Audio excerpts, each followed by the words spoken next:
Hello from the Windy City. This week, I'm in Chicago for the Democratic National Convention. Now, before I go any further, let me be clear. Yes, this is a political message, but not that kind of political message. I have got no plans on talking about candidates or nominations. The truth is that politics is power.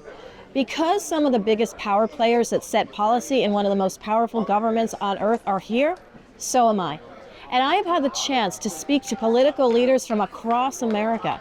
And what I can tell you is that they are all firmly aware that infrastructure is the foundation for economic growth. First, I am here to share the financial and economic implications of renewed infrastructure policies in the United States. And I have had the opportunity to share with policymakers across the aisle specifics on how infrastructure generates jobs, it boosts businesses, and it ensures that efficiency spreads throughout the financial and the economic system. But there's also another reason that I'm here. Like the great Ernest Hemingway once said, when people talk, listen completely. Most people never listen. So I have been listening, and here is what I have heard. I have heard that infrastructure, regardless of who wins the White House, will once again be front and center to national policy. Yes, infrastructure means things like roads, bridges, and shipping ports.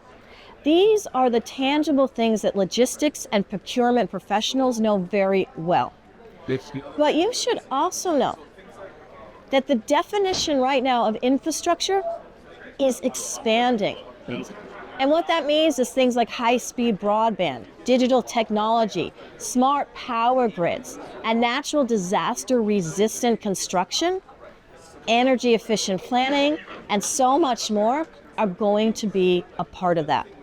The buzz here, as it was at the RNC, is that infrastructure is something that policymakers across the political spectrum are all backing.